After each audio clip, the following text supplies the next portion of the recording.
Hello, and welcome to POMA Does, a podcast produced by the Pennsylvania Osteopathic Medical Association. We provide a voice for osteopathic medicine and share insights on issues important to osteopathic physicians, residents, and students, as well as those who embrace the osteopathic philosophy. POMA's mission is to promote the distinctive philosophy and practice of osteopathic medicine for our patients, our members, and the communities we serve. Thanks for tuning in.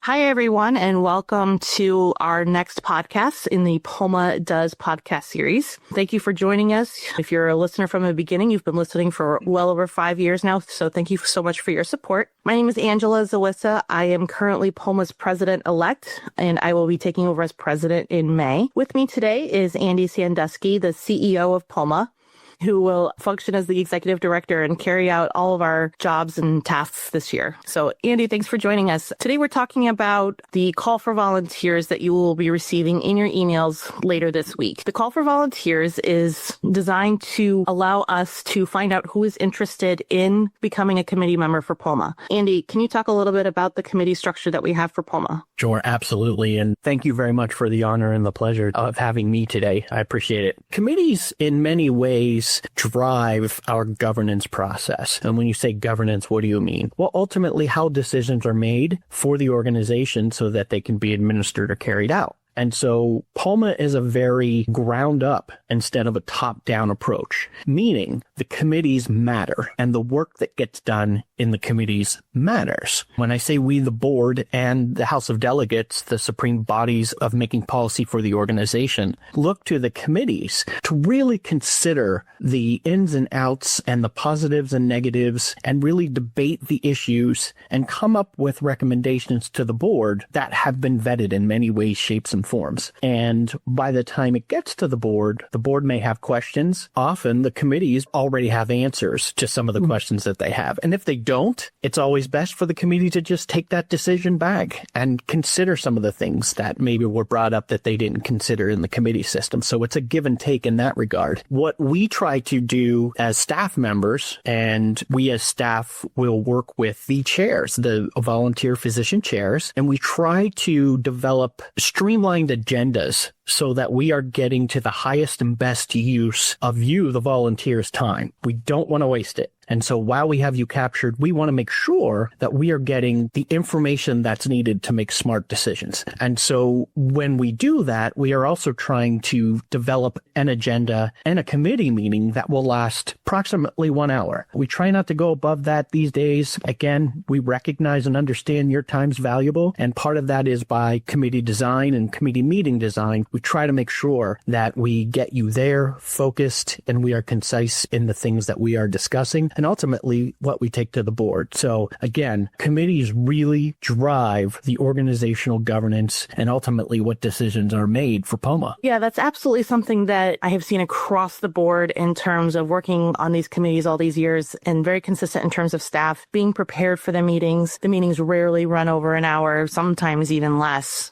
Definitely take that as a bonus. So the call for volunteers is coming out later this week. And, it's kind of looked at as an application process, but not really so much as an application, just more of an information sheet. We have really streamlined the call for volunteers form this year in keeping with that theme of respecting your time and making it very quick for you to fill out. What we are looking for on the call for volunteers is basically where your interests lie and what sorts of committees you might want to be on. Most committees meet once a month or even every other month. So really an hour a month is the most time commitment that we would be looking for. We have a variety of committees, and what we're asking is for you to evaluate where your talents are and consider what sorts of committees you might be interested in being on. We have everything from the committee that runs this podcast series, the Digital Engagement Committee. We have a Journal Publications Committee. We have a lot of government advocacy type of committees, the Government Affairs Committee, Public Policy. We also have committees that really run our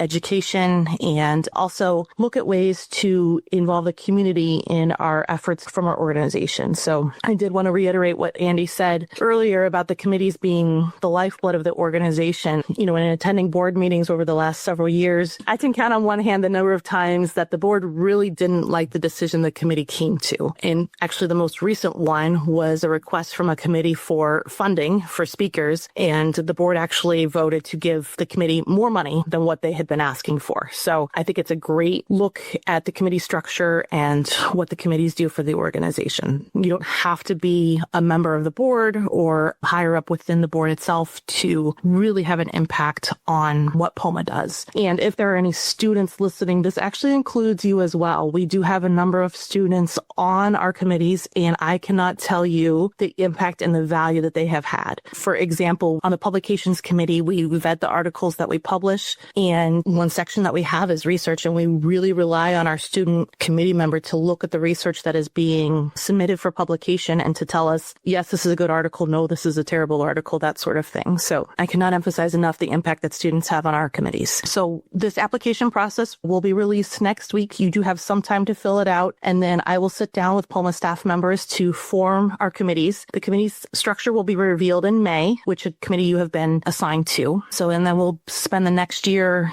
formulating a plan, looking at the different roles and the tasks and, giving your input on those committee structures. I will share that one of the things that we're really looking for this year is membership and how to increase our market share of the membership of osteopathic physicians in Pennsylvania. So if you have any particular interest or any particular insight in how to do that in a time where so many organizations are struggling with that, we really need your help, and I would encourage you to fill out an application. Also, if you are already on a committee, please continue to fill out that application every year so that I know that you still want to be on that committee. Andy, did you have anything else that you wanted to add to anything? I guess one point that I would add is that you don't have to be an expert. If you're interested in an area, but you don't necessarily have the grounding in it, that's okay. We have staff members who will work with you to bring you up to speed, so to speak, and really get you entrenched into what the committee is doing and how its actions are being used appropriately. So we really want to make it an open door process, no barriers to try and get involved. We want to help you as much as possible if you want to be involved. And we do that with time limits. We do that with sharpened agendas, and we do that with your highest and best use in mind. So please take the opportunity. If you're thinking about it, give it a shot. We'd love to have you. Absolutely. And I did want to add as well is that these meetings are all held virtually. So, you don't have to worry about traveling anywhere or anything like that. In fact, I myself have listened in on committee meetings from baseball games and that sort of thing. So it is possible to multitask and,